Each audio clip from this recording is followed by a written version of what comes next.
আমার প্রিয় মুসলিম কিরাম, আপনাদেরকে ওয়েলকাম জানাচ্ছি। আহলান ওয়া সাহলান ওয়া মারহাবা ইয়া রমাদান। রমাদান সমাগত, রমাদানকে আমরা ওয়েলকাম জানাচ্ছি, পাশাপাশি আপনাদেরকে ওয়েলকাম জানাচ্ছি রমাদানের জন্য। আমরা সবাই রমাদানের জন্য প্রস্তুত আছি তো ইনশাআল্লাহ? রমাদান প্রিয় আপনারা খুশি হবে যান মাশাআল্লাহ। আমাদের মুরব্বী অত্যন্ত খুশি মাশাআল্লাহ। আল্লাহ আমাদেরকে কবুল গ্রহণ করিয়া আমিন। সম্মানিত মুসলিম কিরাম, আমরা গত জুমআতে আলোচনা শুরু করেছিলাম রমাদানে নবী করিম সাল্লাল্লাহু আলাইহি ওয়াসাল্লাম কিভাবে রমাদানকে কাটিয়েছেন, আমরা কিভাবে কাটাবো। একজন মুমিন হিসাবে, একজন মুসলমান হিসাবে রমাদানকে কিভাবে সেলিব্রেট করা উচিত আমাদের জানার দরকার কম না বেশি। সেই পর্যায়ে আমরা আলোচনা করেছিলাম একজন মুমিনের জন্য এক নম্বর কাজ হল সিয়াম। মুমিন যদি রমাদানকে কাজে লাগাতে চায় অবশ্যই তাকে সিয়াম পালন করতেই হবে, এই ছাড়া আর কোনো উপায় নেই। দুই নম্বর আমরা আলোচনা করেছিলাম একজন মুমিন সে যদি রমাদানকে সেলিব্রেট করতে চায় তাহলে তাকে অবশ্যই নিয়ত করতে হবে, তার হৃদয়ে গুনাহ মাফের জন্য, ক্ষমার জন্য আল্লাহ তাআলার কাছে নিয়ত করতে হবে। নবী করিম সাল্লাল্লাহু আলাইহি ওয়াসাল্লাম জানিয়েছেন, মান সামা রমাদান ঈমানান ওয়া ইহতিসাবান গুফিরা লাহু মা তাকাদ্দামা মিন যামবি। আপনি আল্লাহর সন্তুষ্টির জন্য, একমাত্র আল্লাহর জন্য নিয়ত করে সিয়াম পালন করলে আপনার জীবনে যত অপরাধ আছে, যত অন্যায় আছে, যত পাপ আছে, সব পাপগুলোকে আল্লাহ তাআলা মাফ করে দেন। এই জন্য দুই নম্বর নিয়ত। তিন নম্বর কোরআনের সাথে বন্ধুত্ব করুন। আমি যদি প্রশ্ন করি, বলুন তো প্রিয় ভাইরা আমার, রমাদান এটা কিসের মাস? আমার ভাই জবাব দিয়েছেন সিয়ামের মাস। কিন্তু আল্লাহ তাআলা বলেছেন শাহরু রমাদান আল্লাযী উনজিলা ফীহিল কুরআন। রব্বুল আলামিন রমাদানের পরিচয় থেকে সর্বপ্রথম বলেছেন এই সেই মাস, এই সেই রমাদান যেটা হচ্ছে কোরআনের মাস। সুবহানাল্লাহ। কোরআন যেখানে লেগেছে তাকে সম্মানিত করেছে রব্বুল আলামিন। রমাদান আল কারীমে কোরআনকে নাযিল করেছে, রমাদানের সম্মানটা বাড়িয়ে দিয়েছে। এই জন্য রমাদান এটা হচ্ছে কোরআনের মাস, পরবর্তীতে সিয়ামের মাস। এই জন্য রমাদানটাকে কোন একজন মুমিন বান্দা সেলিব্রেট করতে চায় তাকে অবশ্যই কোরআনের সাথে বন্ধুত্ব করার দরকার আছে না? আমরা নবী করিম সাল্লাল্লাহু আলাইহি ওয়াসাল্লামকে বললাম, নবী গো, কোন একজন বান্দা কোরআন পড়তে পারে না, তার কাজটা কি হবে? কোন একজন ভাই সে যদি রমাদানে কোরআন শিখতে না পারে তার জন্য কি কি শাস্তি আছে বলে রব্বুল আলামিন কত সুন্দর করে চমৎকার করে বললেন, বান্দা শোনো, ওয়ামান আ'রাদা আন যিকরি ফাইন্না লাহু মাঈশাতান দানকা ওয়া নাহশুরুহু ইয়াওমাল কিয়ামাতি আ'মা। রব্বুল আলামিন জানিয়ে দিলেন, বান্দা শোনো, যারা কোরআন পড়তে পারে না, যারা কোরআন অনুযায়ী জীবন যাপন করতে পারে না, তাদের জন্য তিনটা শাস্তি আছে। আমার প্রিয় ভাইরা যদি বুঝে থাকেন বলেন তো দেখি কয়টা শাস্তি আছে? তার মধ্যে এক নম্বর, যারা কোরআন পড়তে পারে না আপনাদের দুনিয়ার জীবনটাকে সংকুচিত করে দেওয়া হবে। আপনার লক্ষ টাকা ইনকাম আছে, ইনকামের কোনো অভাব নেই, টাকা পয়সার কোনো অভাব নেই, কিন্তু আপনার পরিবারের মধ্যে কোনো বরকত থাকবে না। ছেলে সন্তান কথা শুনতে চাইবে না, যেখানেই যাবেন সেখানেই শুধু মুসিবত আর মুসিবত। ঘর থেকে পাটাকে বের করবেন বিপদ আর বিপদ, আপনার পুরো জীবনটাকে সংকুচিত করে দেওয়া হবে। এই জন্য রব্বুল আলামিন এক নম্বরে বললেন, যারা কোরআন পড়তে পারে না তাদের জীবনটাকে, দুনিয়ার জীবনটাকে যেই মালিক সংকুচিত করে দেবেন তিনি কে? দুই নম্বর রব্বুল আলামিন সুন্দর করে বললেন, আবার যখন দুনিয়ার জীবন ছেড়ে কবরের জগতে চলে যাবে, এই যে আমার হাতটাকে দেখতে পাচ্ছেন, একটা আঙ্গুল আরেকটা আঙ্গুলের মধ্যে যেভাবে ঢুকে যায়, যারা কোরআন তিলাওয়াত করতে পারে না দুই পাশ থেকে মাটি এমন ভাবে চাপ দিবে এক পাশের হাড়গুলো আরেক পাশের হাড়ের মধ্যে ঢুকে যাবে। নাউযুবিল্লাহ মিন যালিক। এটা হচ্ছে দুই নম্বর শাস্তি। তিন নম্বর রব্বুল আলামিন জানাচ্ছেন, যারা কোরআন পড়তে পারেন না, কিয়ামতের দিন যখন আপনাদেরকে ওঠানো হবে আপনারা অন্ধ হয়ে উঠবেন। নাউজুবিল্লাহ পড়বেন। আমরা মালিককে বলুন, মালিক, দুনিয়াতে আমরা চোখে দেখতাম, চমৎকার ভাবে দেখতাম, চশমাও তো রাখতাম, আজকে আমি কেন অন্ধ? রব্বুল আলামিন জবাব দিবেন, দুনিয়াতে আমি তোমার কাছে কোরআন পাঠিয়েছিলাম, তুমি আমার চোখ দিয়ে কোরআন দেখো নাই। যেভাবে তুমি কোরআনকে ভুলে গিয়েছিলে, কোরআনকে ছেড়ে দিয়েছিলে, কোরআন দেখেও না দেখার ভান করেছো, আজকে আমি তোমার চোখটাকে অন্ধ করে দিলাম। নাউযুবিল্লাহ মিন যালিক। প্রিয় ভাইরা, যারা কোরআন পড়তে পারেন, এই তিনটা শাস্তি যে মালিক রেখে দিয়েছেন তিনি কে? এই জন্য কোরআন শেখার দরকার কম না বেশি? আওয়াজ করে বলতে হবে, কম না বেশি? এবার আমাদের রমাদানে মসজিদগুলোতে খতমে তারাবি হয়, কোরআন তিলাওয়াত করা হয়, কিন্তু কোরআন তিলাওয়াতের নামে অনেক জায়গায় তামাশা আছে না নেই? অনেক জায়গায় স্পিডে রকেট কি গতিতে চলে তার চেয়েও ডাবল গতিতে চলে আছে না নেই? তারা কিভাবে পড়ে? আলহামদুলিল্লাহি রাব্বিল আলামিন আর রাহমানির রহিম মালিকি ইয়াউমিদ্দিন ইয়্যাকা না'বুদু ওয়া ইয়্যাকা নাস্তাঈন ইহদিনাস সিরাতাল মুস্তাকিম সিরাতাল লাযীনা আন'আমতা আলাইহিম গায়রিল মাগদুবি আলাইহিম ওয়ালাদ-দাল্লিন।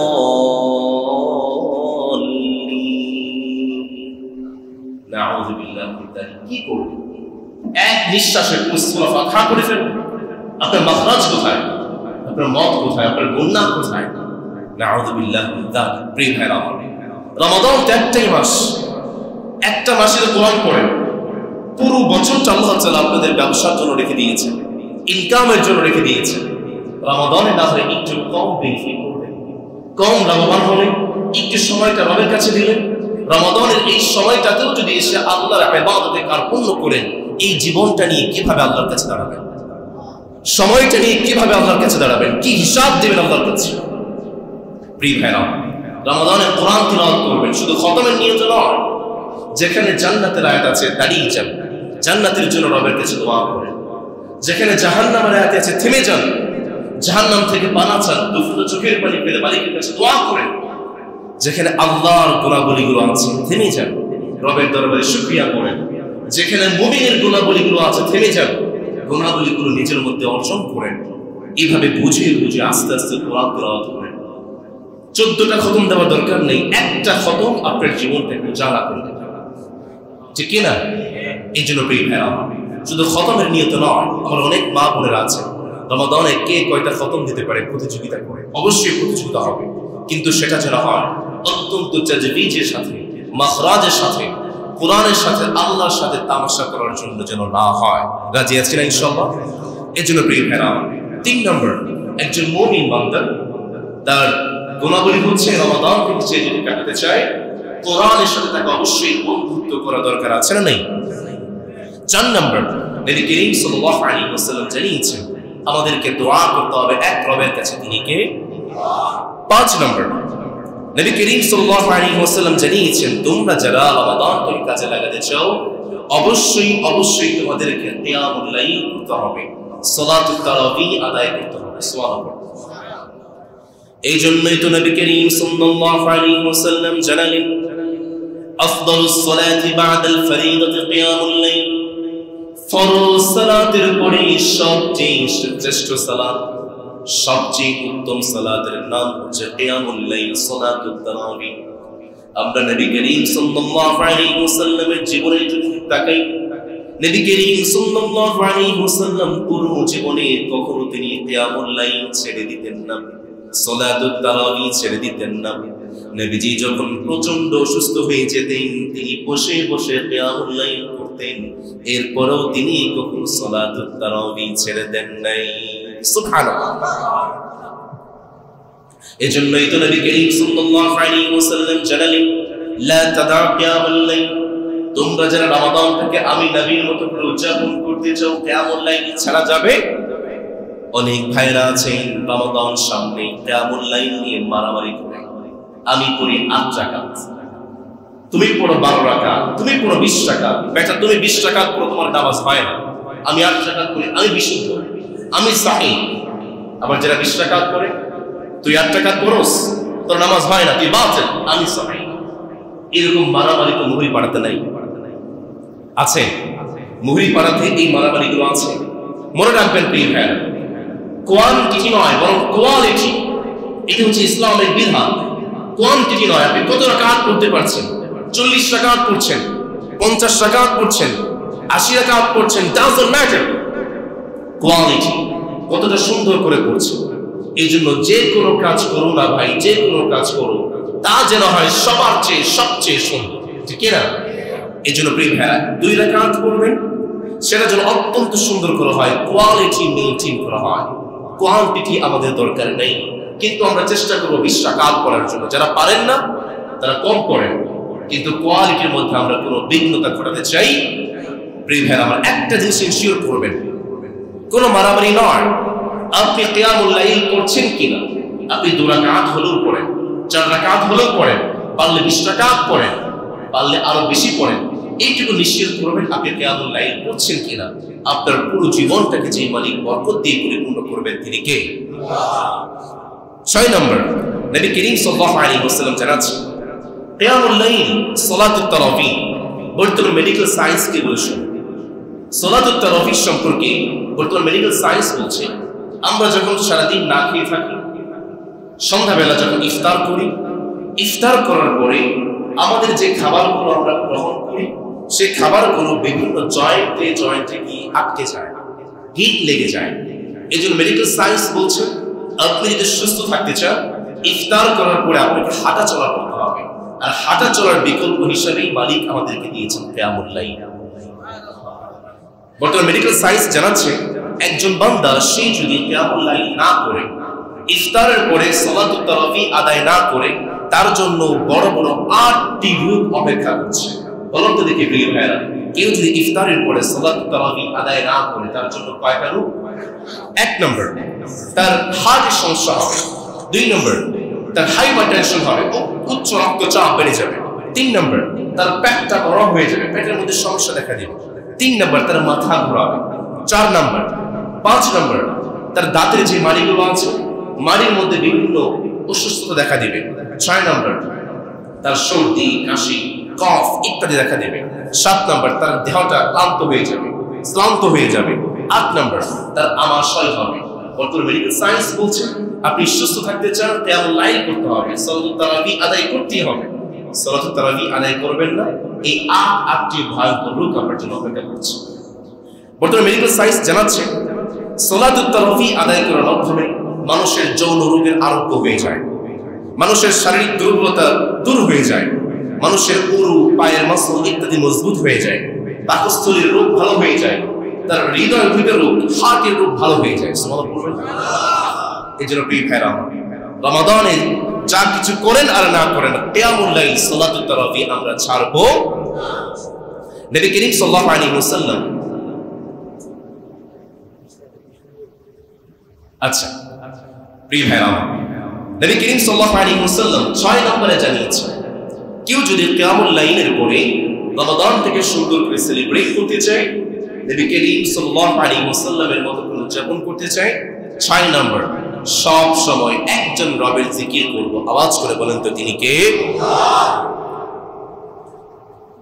এজন্যই তো নবী করিম সাল্লাল্লাহু আলাইহি ওয়াসাল্লাম জানালেন, বান্দা শোনো শোনো, ফাইদা قضيتم الصلاة فاذكروا الله قياما وقعودا وعلى جنوبهم।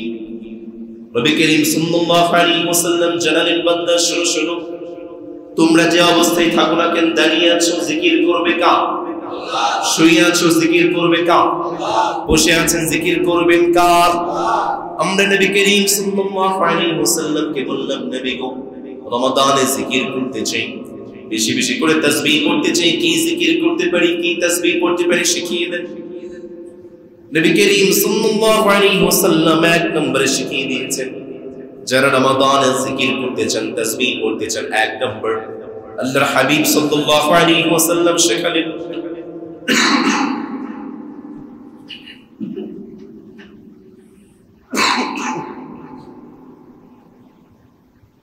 একটু জিকির করেন, লা ইলাহা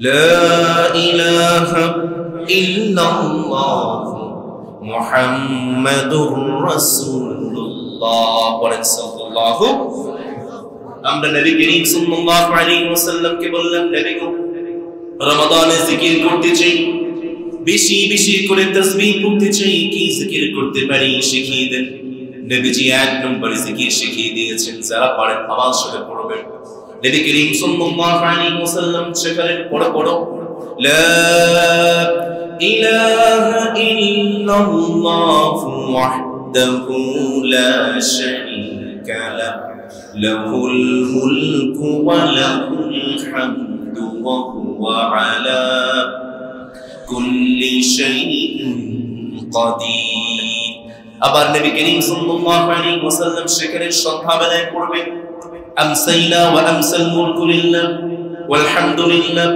لا إله إلا الله وحده لا شريك له اللهم إني أسألك من خير هذه الليلة وخير ما فيها وأعوذ بك من شر ما فيها اللهم إني أعوذ بك من الكسل وأعوذ بك من الهرم وسوء الكبر وفتنة الدنيا وفتنة المسيح الدجال আবার নবী করিম সাল্লাল্লাহু আলাইহি ওয়াসাল্লাম একটা দোয়া শিখিয়েছেন একটা ইস্তিগফার শিখিয়েছেন এমন একটা ইস্তিগফার নবীজি শিখিয়ে দিলেন দিনের বেলা ইস্তিগফার করবেন আর সেই দিন আপনি মারা যাবেন আপনি জান্নাতি হয়ে যাবেন সুবহানাল্লাহ রাতের বেলা পড়বেন রাতের বেলা মারা যাবেন আপনি জান্নাতি হয়ে যাবেন সেই ইস্তিগফারের নাম হলো সাইয়্যিদুল ইস্তিগফার যারা পড়েন আমার সাথে পড়েন নবীজি শেখালেন পড়েন আল্লাহুম্মা আনতা রাব্বি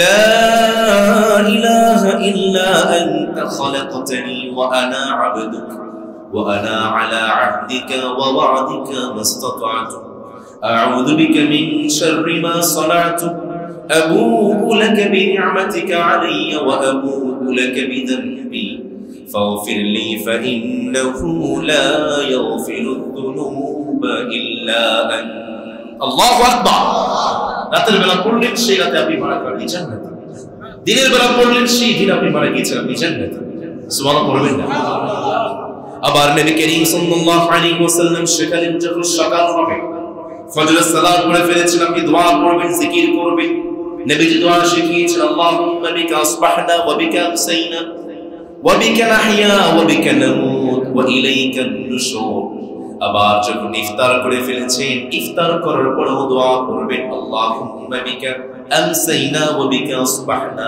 ওয়া বিকা নাহইয়া ওয়া বিকা নামুত ওয়া ইলাইকাল মাসীর সুবহানাল্লাহ আবার নবী করিম সাল্লাল্লাহু আলাইহি ওয়াসাল্লাম দোয়া শিখালেন আল্লাহুম্মা ফাতিরাস সামাওয়াতি ওয়াল আরদ عالم الغيب والشهادة لا إله إلا أنت رب كل شيء ومليكه أعوذ بك من شر نفسي ومن شر الشيطان وشركه আবার নবী করিম সাল্লাল্লাহু আলাইহি ওয়াসাল্লাম দোয়া শিখিয়েছেন সকাল সন্ধ্যায় দোয়া পড়বেন নবীজি শেখালেন যারা পারেন পড়বেন বিসমিল্লাহিল্লাযী লা ইয়াদুররু মা'a ইসমিহি شيء في الأرض ولا في السماء وهو السميع العليم আবার নবীজি দোয়া শিখিয়েছেন যারা পড়েন পড়বেন রাদিতু বিল্লাহি রাব্বা ওয়া বিল ইসলামি দীনান ওয়া বিমুহাম্মাদিন নাবিয়্যা ওয়া রাসূলা আবার নবী করিম সাল্লাল্লাহু আলাইহি ওয়াসাল্লাম দোয়া শিখিয়েছেন যারা পড়েন দোয়া করবেন জিকির করবেন আল্লাহুম্মা ইন্নী আসআলুকা আল-আফিয়াতা ফিদ দুনিয়া ওয়াল আখিরাহ اللهم إني أسألك العفو والعافية في ديني ودنياي وأهلي ومالي اللهم استر عوراتي وآمن روعاتي أبا النبي الكريم صلى الله عليه وسلم دعاء شكلي اللهم أصبحنا على فطرة الإسلام وكلمة الإخلاص ودين محمد نبيا ورسولا الله أكبر আবার নবী করিম সাল্লাল্লাহু আলাইহি ওয়াসাল্লাম দোয়া শিখিয়েছেন জিকির শিখিয়েছেন ইয়া হাইয়্যু ইয়া কাইয়্যুম বিরাহমাতিকা আস্তাগীথ, যারা পারেন দোয়া করবেন আসলিহ লি শা'নি কুল্লাহ ওয়া লা তাকিলনি ইলা নাফসি তারফাতা আইন।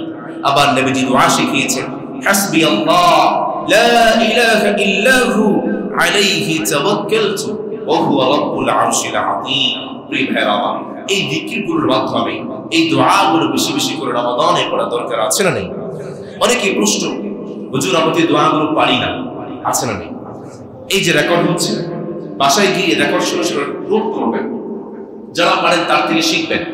ইমাম সাহেব আছে, মুয়াজ্জিন সাহেব আছে, তাদের থেকে শিখবেন। জিকিরগুলো আপনার জীবনটাকে উজালা করে দেবে। প্রিয় ভাইরা আমার, কত কিছুই তো আমরা মুখস্থ করি, কোথায় কোন জমিন আছে আমাদের, কোথায় কোন দলিল আছে, কোথায় কোন সম্পত্তি আছে, সব তো মুখস্থ। রবের এই জিকির কোন মুখস্থ করতে বাধা কোথায়? রাজি আছেন ইনশাআল্লাহ? এই জন্য সব সময় জিকির করবো একজন রবের। আওয়াজ করে বলেন তো তিনি কে? সুবহানাল্লাহ, সুবহানাল্লাহ, সুবহানাল্লাহ, সুবহানাল্লাহ, সুবহানাকা রাব্বি সুবহানাক, সুবহানাকা মা আযমা শানাক, সুবহানাকা রাব্বি সুবহানাক, সুবহানাকা মা আযমা শানাক, ندعوك ونرجو غفرانك، ندعوك ونرجو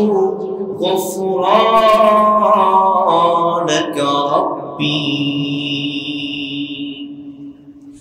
As I travel to the earth, I can help but notice this symphony I hear all around, from the smallest grain of sand to the faraway planets, to a flower pouring roots in the ground, every bird in the sky, every rock and every raindrop says as it falls from the clouds, every ant, every breeze, every plant, they all sing Subhanaka Rabbi Subhanak, Subhanaka ma a'zama shanak, Subhanaka Rabbi Subhanak, Subhanaka ma a'zama shanak, Nad'uka wa narju ghufranak, Nad'uka wa narju ghufranak Rabbi. পরে আল্লাহু আকবার। এজন্য প্রিয় ভাইরা আমার, 6 নম্বরে বেশি বেশি করে জিকির করব রমাদানে একজন রবের, তিনি কে? 8 নম্বরে 7 নম্বরে রমাদানের শেষ দশকে ইতিকাফ। রমাদানের শেষ দশকে ইতিকাফ প্রত্যেকটা মুসলমান হৃদয়ে স্বপ্ন লালন করে। ইতিকাফ 10 দিন করতে হবে বাচ্চা এমন নয়। যার সামর্থ্য আছে, যার শক্তি আছে, যার সময় আছে, রবের জন্য 10টা দিন আপনি ব্যয় করতে পারেন। 10 দিন আপনি ইতিকাফ করবেন, এখন থেকে নিয়ত করেন। 10 দিন পারছেন না, 7 দিন করেন। 7 দিন পারছেন না, 5 দিন করেন। 5 দিন পারছেন না, 3 দিন করেন। 3 দিন পারছেন না, 1 দিন করেন। 1 দিনও পারছেন না, 1 ঘন্টা করেন। 1 ঘন্টাও পারছেন না, আপনি 1 মিনিট করেন। ইতিকাফ নিজের জীবনে ইতিকাফের সওয়াব থেকে বঞ্চিত করবেন না। যতটা পারেন এখন থেকে নিয়ত করেন। যত ঝামেলা আছে 20 রমাদানের আগে সব ঝামেলা শেষ। শেষের 10 রমাদান আমি আমার রবের জন্য ব্যয় করব। 10 দিন পারলে 10 দিন, 7 দিন পারলে 7 দিন, 8 দিন পারলে 8 দিন, 1 দিন পারলে 1 দিন, না পারলে 1 ঘন্টা। রাজি আছেন ইনশাআল্লাহ? A mu'min, they don't work hard, they work smartly. Nabi Karim সাল্লাল্লাহু আলাইহি ওয়াসাল্লাম জীবনে কখনো ইতিকাফ ছাড়েন নাই। সুবহানাল্লাহ পড়বেন। একজন মুমিন সে তো সব সময় ইতিকাফ করে না, সব সময় কঠিন কাজ করে না, সব সময় ইবাদত করে না, সে তো চুপ বুঝে কুপ মারে। মুমিন তো হয় স্মার্ট, কোন বলদের মধ্যে সব সময় খাটে না। যখন ইতিকাফ করলে, যখন ইবাদত করলে বেশি সওয়াব, তখন তো ইতিকাফ করে, তখনই সওয়াব করে, ঠিক কি না? এরপরে নবী করিম আলাইহিস সাল্লাম 8 নম্বরে জানাচ্ছেন, বান্দা শোনো শোনো, তোমরা যারা রমাদানটাকে আমি নবীজির মতো করে উদযাপন করতে চাও, তোমাদের জন্য 8 নম্বর ইবাদত হলো, তোমাদের যাদের শক্তি আছে, সামর্থ্য আছে, সম্পদ আছে, তোমরা যাকাত আদায় করবে।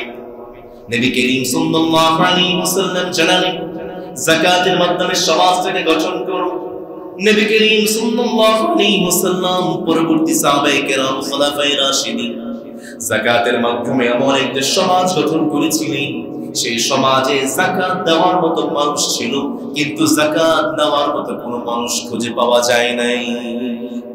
এদিন ইসলাম বলে রাস্তার এক পাশে থাকবে 5 তলা, আরেক পাশে থাকবে গাছতলা। এটা ইসলাম সমর্থিত নয়। ইসলাম শিখিয়েছে আপনার সম্পদ আছে, আপনার বাড়ির পাশে একজন ভাই সম্পদ নেই, টাকা পয়সা নেই, আপনি তাকে দান করবেন, যাকাত দিবেন, এমন ভাবে দিবেন যেন তাকে আর কখনো অন্য কারো কাছে হাত পাততে না হয়। প্রিয় ভাইরা আমার, যাকাতের মাধ্যমে রব্বুল আলামিন আপনার সম্পদগুলোকে পবিত্র করেন, আপনার জীবন থেকে বালা মুসিবত দূর করেন। এই জন্য নিয়ত করে এখান থেকে রমাদানে অবশ্যই আমরা যাকাত আদায় করব। বর্তমান ফুকাহায়ে কেরাম, বর্তমান যারা আধুনিক বিজ্ঞানী আছেন, ইসলামিক স্কলাররা আছেন, তারা বলছেন অতিরিক্ত কারো যদি 1,20,000 টাকা থাকে তাকে যাকাত আদায় করতে হবে। প্রিয় ভাই, এখন থেকে প্রিপারেশন নিতে হবে। 9 নম্বর, সকাল বেলার বরকত হাসিল করতে হবে। রমাদানে অনেক ভাইরা আছে ফজরের সালাত আদায় করার পরেই বাসায় দৌড় দেয়, ঘুমাতে হবে, আছে না? নবী করিম সাল্লাল্লাহু আলাইহি ওয়াসাল্লাম জানিয়েছেন রমাদানে ফজরের পরে এমন একটা ইবাদত আছে, ছোট্ট একটা ইবাদত, আপনি ইবাদত করবেন, আপনার আমলনামে প্রতিদিন একটা কবুল হজ, একটা কবুল উমরার সওয়াব লিখে দেওয়া হয়। প্রিয় ভাইদেরকে আমি ইবাদতটা শেয়ার করেছি, আজকে আবার রিমাইন্ডার দিচ্ছি। নবী করিম সাল্লাল্লাহু আলাইহি ওয়াসাল্লামকে বললাম, নবী গো, রমাদানে কিভাবে প্রতিদিন একটা ইবাদতের মাধ্যমে কিভাবে প্রতিদিন একটা কবুল হজ, একটা কবুল উমরার সওয়াবটাকে নিজের আমলনামায় নিতে পারি।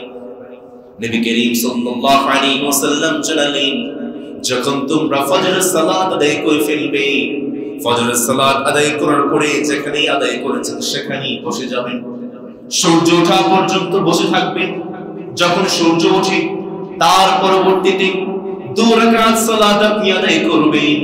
এই 2 রাকাত সালাত যখন আদায় করলেন, মালিক আপনার আমলনামায় একটি কবুল হজ আর একটি কবুল উমরার সওয়াব লিপিবদ্ধ করে দেয়। এজন্য 9 নম্বরে প্রিয় ভাইরা, সকাল বেলার বরকত এটা আমাদের অর্জন করতেই হবে। 10 নম্বরে নিজের পার্সোনাল একটা টার্গেট রাখেন। রমাদানে আপনি কতটুকু ইবাদত করবেন, কোন সময় ইবাদত করবেন, কখন আপনার অফিস টাইম, কখন আপনি বিনোদনের জন্য সময় রাখবেন, আপনার সন্তানদের জন্য সময় রাখবেন, আপনার পরিবারের জন্য সময় রাখবেন। এখন থেকে একটা চার্ট করে ফেলেন, নিজের ব্যক্তিগত টার্গেট রাখেন। আপনি রমাদানে কত পারা কোরআন তেলাওয়াত করবেন, কোন সময় আপনি জিকির করবেন, একটা চার্ট আপনি করে ফেলেন। 10 নম্বর। 11 নম্বরে দৈনন্দিন পরিকল্পনা। আপনি সকাল থেকে সন্ধ্যা পর্যন্ত একটা সেকেন্ড যেন আপনার জীবন থেকে হারিয়ে না যায়। কারণ এই রমাদান যে মালিক বরকতময় করেছেন তিনি কে? অত্যন্ত বরকতময় রমাদান। একটা সেকেন্ড, একটা মুহূর্ত যেন আপনার জীবন থেকে হারিয়ে না যায়, এভাবে টার্গেট রাখেন, ব্যক্তিগত পরিকল্পনা করেন। 12 নম্বরে শুধু ইবাদত করলে চলবে না, ঘুম দরকার আছে না নেই? ঘুম না আসলে তো আপনি অসুস্থ হয়ে যাবেন। এই জন্য কখন ঘুমাবেন, হালকা ঘুমিয়ে নিবেন, তারও একটা চার্ট আপনি করে ফেলবেন। এরপরে ডাউন টাইম, শুধু ইবাদত করছেন কিন্তু আপনার জীবনে কোনো বিনোদন নেই। আপনি আস্তে আস্তে ইবাদত করতে করতে বোরিং হয়ে যাবেন। প্রথম রমাদানে আপনি সারাদিন ইবাদত করলেন, দ্বিতীয় রমাদানে করলেন, তৃতীয় রমাদানে করলেন, এরপরে কি আপনি নিস্তব্ধ হয়ে যাবেন, আপনি ক্লান্ত হয়ে যাবেন। এই জন্য প্রিয় ভাইরা, শুধু ইবাদত নয়, ইবাদতের পাশাপাশি বিনোদন কখন করবেন, ডাউন টাইম, আপনার নিজের জন্য সময় দিবেন, আপনি নিজের চর্চা করবেন, গ্রুপ চর্চা করবেন, নিজেকে সময় দিবেন, নিজেকে ফিট রাখবেন, যেন ডাউন টাইম রাখতে হবে। প্রিয় ভাইরা আমার, 15 নম্বরে আপনাদের অনেকের ফেসবুক আছে, ইনস্টাগ্রাম আছে, হোয়াটসঅ্যাপ, ফাইবার, ইমো আছে, যারা সোশ্যাল মিডিয়াতে আছে, রমাদানে ভালো ভালো জিনিস শেয়ার করবেন। একটা কোরআন তেলাওয়াত পেয়েছেন, ফেসবুকে শেয়ার করবেন। একটা হাদিস পেয়েছেন, ফেসবুকে শেয়ার করবেন। ভালো ভালো যে জিনিসগুলো আছে আপনাদের সোশ্যাল মিডিয়াতে শেয়ার করবেন। আপনার একটা শেয়ারের মাধ্যমে যখন আরেকজন ভাই দেখতে পাবে, সে যদি ইবাদত করে, আপনার আমলনামায় যে মালিক সওয়াব দিবেন তিনি কে? ফেসবুক, সোশ্যাল মিডিয়া, এটা আপনার জান্নাতে যাওয়ার মাধ্যম বানাতে পারে, পাশাপাশি এই সোশ্যাল মিডিয়া আপনি জাহান্নামে যাওয়ার মাধ্যম বানাতে পারেন। Decision is yours. কি করবেন আপনি? প্রিয় তরুণ এবং যুবক ভাইরা, এখন থেকেই বিভিন্ন গ্রুপ আছে, সুন্দর সুন্দর গ্রুপ, হাদিস কোরআনের গ্রুপ আছে, সেগুলোতে জয়েন হয়ে যাবে। রমাদানে সুন্দর সুন্দর জিনিসগুলো আপনারা শেয়ার করবেন। সর্বশেষ 15 নম্বরে পরিবারকে নিয়ে দিনই বৈঠক করবেন। পরিবারকে সময় দিতে হবে, ছেলে সন্তানকে সময় দিতে হবে। অনেকে ছেলে সন্তান কোরআন তেলাওয়াত করতে পারে, তাদেরকে সময় দিতে হবে। পরিবারের জন্য সময় রাখেন এবং পরিবারকে সময় দেন। যে মালিক আপনার পরিবারকে উজাড়া করবেন তিনি কে? প্রিয় ভাইরা আমার, একটা চার্ট আপনাদেরকে আমি শেয়ার করতে চাই। রমাদানের 10টি আমল কোনোভাবেই মিস করা যাবে না। 10টি আমল খুব মনোযোগ দিয়ে শুনবেন। 1 নম্বর তাহাজ্জুদ। রমাদানের প্রিয় ভাইরা যখন সাহরি করার জন্য উঠবেন 10 মিনিট আগে উঠবেন। তাহাজ্জুদ যেন আমাদের জীবন থেকে কোনোভাবে মিস না হয়ে যায়। রাজি আছি তো ইনশাআল্লাহ? 2 নম্বর, রমাদানে প্রতিদিন কোরআন তিলাওয়াতের পাশাপাশি 3 বার করে সূরাতুল ইখলাস তিলাওয়াত। সারাদিন সারা রাতের মধ্যে যখনই সময় পাই সূরাতুল ইখলাস কোরআনের সবচেয়ে বড় সূরা, তাই না? পিছনে ভাইরা বলেন সবচেয়ে বড় সূরা, ছোট সূরা 3 বার তিলাওয়াত করলে সর্বোচ্চ 5 মিনিট সময় লাগবে বা 10 মিনিট সময় নিয়ে পড়বেন। পুরো দিন পুরো রাতে 3 বার সূরাতুল ইখলাস তিলাওয়াত করবেন। প্রত্যেক দিনের আমল। 3 নম্বর, সূরাতুল বাকারা শেষ কয়েকটি আয়াত, শেষ 3টি আয়াত তেলাওয়াত করবেন। 4 নম্বর, যখনই বাসা থেকে বের হচ্ছেন মসজিদে আসবেন, পকেটের মধ্যে যতটুকু সামর্থ্য আছে সাদাকা করার নিয়তে টাকা পয়সা নিয়ে আসবেন, মসজিদে দান করবেন। আশেপাশে অনেক ফুকারা মিসকিন আছে, তাদেরকে দান করবেন। 5 নম্বর, বেশি বেশি করে জিকির করবেন। 6 নম্বর, কখনোই দরুদ মিস করবেন না। আল্লাহুম্মা সাল্লি আলা মুহাম্মাদ পারলে পুরোটা পড়বেন, না পারলে সব পড়বেন। দরুদ অবশ্যই পড়বেন। আপনি গাড়িতে বসে আছেন, দরুদ পড়বেন। আপনি অফিসে যাচ্ছেন, দরুদ পড়তে পড়তে যাবেন। মসজিদে আসেন, দরুদ পড়তে পড়তে আসবেন। মনে রাখবেন আপনার জবানটা যে মালিক দিয়েছে, এই জবানটা যেন কোনোভাবেই নিস্তব্ধ না থাকে, খালি না থাকে। 7 নম্বর, বেশি বেশি করে ইস্তিগফার করবেন। আস্তাগফিরুল্লাহ আস্তাগফিরুল্লাহ আস্তাগফিরুল্লাহ ইস্তিগফার করবেন। 8 নম্বর, ইতিকাফে নিয়ত করেন। 9 নম্বর, লাইলাতুল কদর অন্বেষণ করতে হবে। আমাদের মধ্যে একটা মেইন মিসকনসেপশন আছে, আমরা লাইলাতুল কদরটাকে শুধুমাত্র 27 রমাদান উদযাপন করতে চাই। নবী করিম সাল্লাল্লাহু আলাইহি ওয়াসাল্লাম জানিয়েছেন শেষ দশকের যে কোনো বেজুর রাতে লাইলাতুল কদর যেতে পারে। এজন্য প্রিয় ভাইরা, শুধু 27 রমাদান নয়, শেষ দশকের প্রত্যেকটা বেজুর রাতকে আমরা কাজে লাগাবো। 10 নম্বরে কিয়ামুল লাইল, সালাতুত তারাবি কোনোভাবেই মিস করা যাবে। এই 10টি আমল প্রিয় মুসলমান ভাইরা কোনোভাবেই রমাদানের দিনগুলোতে মিস করা যাবে না। যেই জিনিসগুলো আমরা কম করবো রমাদানে, যে কাজগুলোকে আমরা কম করবো, 1 নম্বর অতিরিক্ত ঘুম। আমরা অতিরিক্ত ঘুমাবো না। অনেক তরুণ এবং যুবক ভাইরা আছে না খেয়ে থাকার সময়টা সকাল থেকে সন্ধ্যা পর্যন্ত ঘুমায়, বা দুপুরে ঘুমায়, ইফতারের সময় উঠে। প্রিয় ভাইরা, অতিরিক্ত ঘুম পরিহার করতে হবে। যা ঘুম না আসলেই নয় তাই ঘুমাবেন, অতিরিক্ত ঘুম নয়। 2 নম্বর, অতিরিক্ত খাওয়া। অনেক সময় খেতে খেতে খেতে খেতে ইফতারের সময় আমরা সালাতুত তারাবি আদায় করতে পারি না। সাহারিতে খেতে খেতে খেতে খেতে ঘুমিয়ে যাই, সালাতুল ফজর আদায় করতে পারি না। অতিরিক্ত খাওয়া বর্জন করবেন। মনে রাখতে হবে this is the month of fasting, not month of feasting. এটা রোজার মাস, সিয়ামের মাস, খাওয়ার মাস নয়। 3 নম্বর, আমার অনেক মা বোনেরা আমাকে শুনছেন, রান্নায় অধিক পরিমাণে সময় নষ্ট করা যাবে না। প্রিয় ভাইরা যারা আছে, আপনারাও ইফতারে কি মা বোনদেরকে সাহায্য করবেন, আপনারাও ইফতারকে হেল্প করবেন। লেবুটা চিপে দিলেন, শরবতটা বানিয়ে দিলেন, খাবারগুলো একটু এনে দিলেন, ডাইনিং এনে দিলেন। আমার মা বোনদেরকে সাহায্য করবেন, রান্নায় যেন অধিক সময় ব্যয় না হয়ে যায়। 4 নম্বরে অহেতুক গল্প গুজব না করে। না খেয়ে আছি, সময়টা পার হচ্ছে না, আসলে আড্ডা দিই। আব্দুল্লাহ ইবনে মাসউদ রাদিয়াল্লাহু তাআলা আনহু, তাকে একবার প্রশ্ন করা হয়েছিল, আসলে একটু গল্প করি আমরা, সময় তো যাচ্ছে না। আব্দুল্লাহ ইবনে মাসউদ রাদিয়াল্লাহু তাআলা জবাব দিয়েছিলেন, তুমি কি সূর্যটাকে ধরে রাখতে পারবে? যদি তুমি সূর্যটাকে ধরে রাখতে পারো তাহলে আমি তোমার সাথে গল্প করতে রাজি আছি। সুবহানাল্লাহ বলবেন। প্রিয় ভাইরা, অহেতুক গল্প গুজব নয়। 5 নম্বরে অনলাইনে অহেতুক সময় নষ্ট করা যাবে না। প্রিয় ভাইরা, এখন তো this is science of technology, বিজ্ঞানের যুগ। সবাই শুধু ফেসবুকে আছে, ইউটিউবে আছে, ঘন্টার পর ঘন্টা চলে যাচ্ছে। অনলাইনে অধিক সময় নষ্ট করা যাবে। পারলে 5টা মিনিট অনলাইনের জন্য রাখেন, 10টা মিনিট অনলাইনের জন্য রাখেন, যেন দেশের খোঁজ খবর রাখা যায়।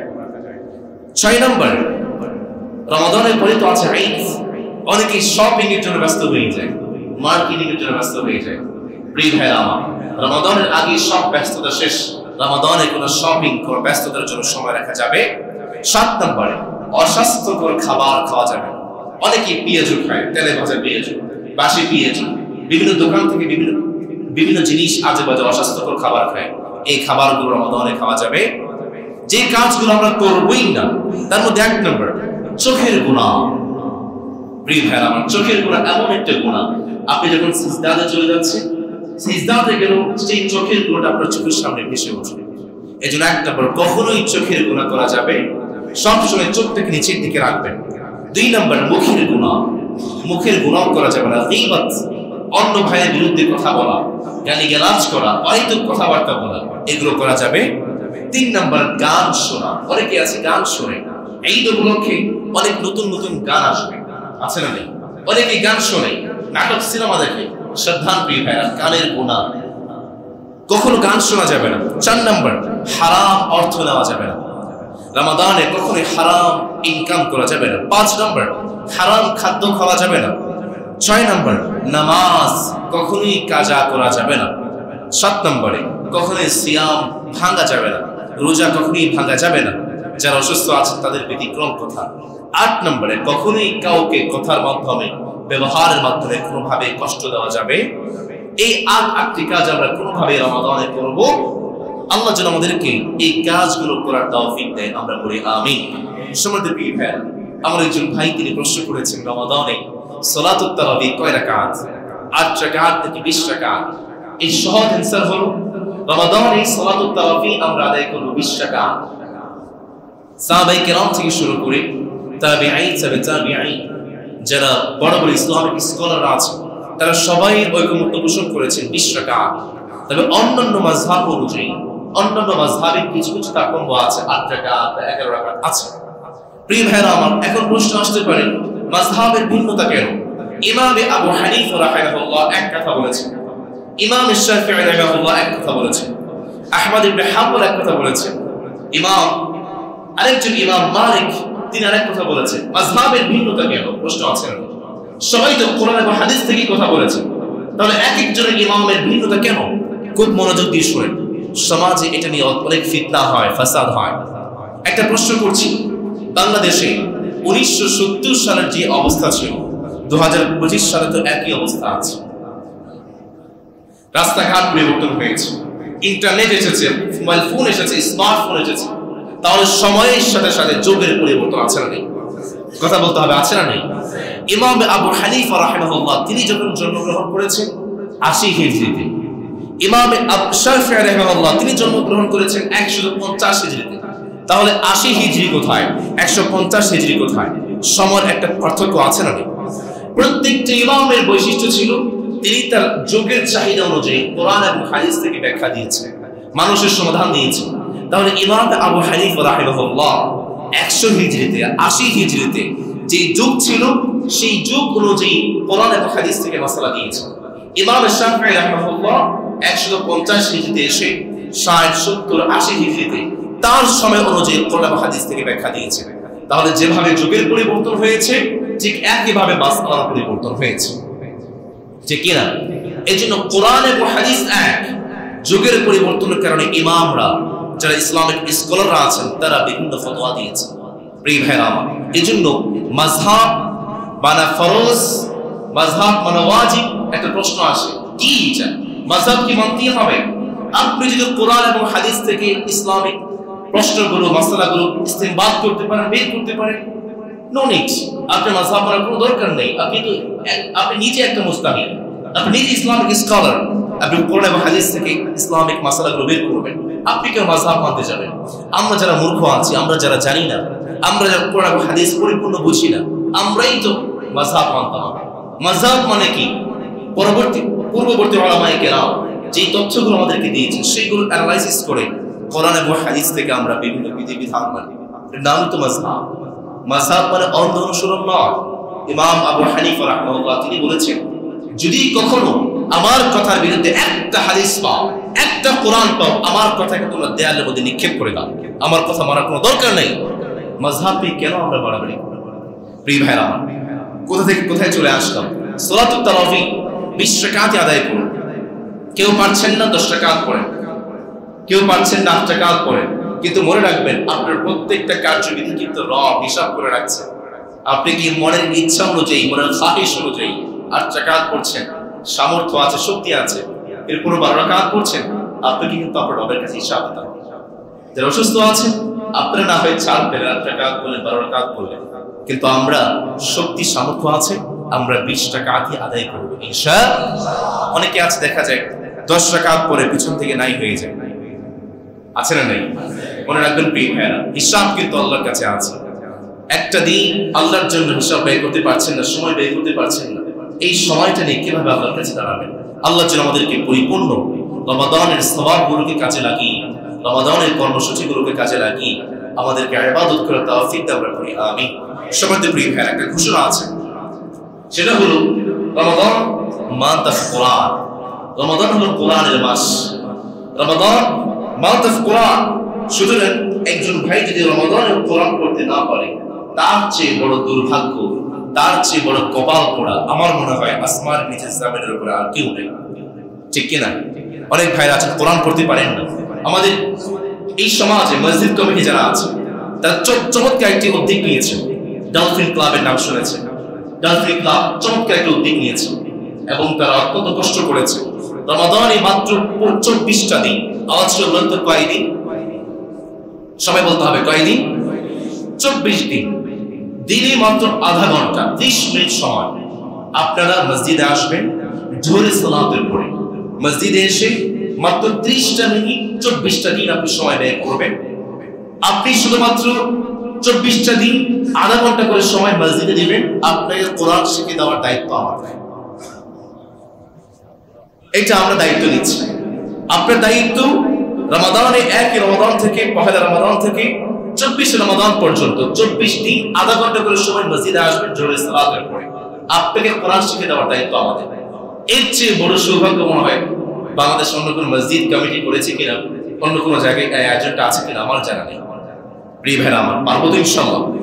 কোরআন নিয়ত করেন এই রমাদান এটি হচ্ছে আমার শেষ রমাদান, কোরআন শিখার শেষ রমাদান। কোরআন না শিখে কখনোই আমি আমার কবর জগতে যেতে চাই না। অনেক বাবারা আছে কোরআন শিখতে পারেন নাই, ব্যস্ততা আছে, ছেলেকে বলেন বেটা তুই কাজ কর, আমি কোরআন শিখে নিই, কোরআন শিখ, রাজি আছি তো ইনশাআল্লাহ। প্রিয় ভাইরা, এই মসজিদে খাতমে সালাতুত তারাবি আদায় করা হবে। খাতমে তারাবি আছে, মসজিদে 3 জন হাফেজুল কোরআন খাতমে তারাবি শেয়ার করবেন এবং পুরো রমাদান নয়, পহেলা রমাদান থেকে 14 রমাদান 15 রমাদান পর্যন্ত আমরা খাতমে তারাবি আদায় করব। এই 15 দিনই আমরা খতম শেষ করব ইনশাআল্লাহ। এরপরে আমরা যার যার কর্মব্যস্ততায় ইবাদত শুরু কর্মব্যস্ততায় লিপ্ত হয়ে যাব ইনশাআল্লাহ তাআলা। আমার অনেক মা বোনরা আছে, মেয়েদের জন্য সালাতুত তারাবি আদায় করার জন্য ব্যবস্থা আছে এবং চমৎকার ব্যবস্থা আছে। ভাইরা যারা মসজিদে আসবেন, মা বোনদেরকে নিয়ে আসবেন, সন্তানকে নিয়ে আসবেন, মেয়েকে নিয়ে আসবেন, ওয়াইফকে নিয়ে আসবেন।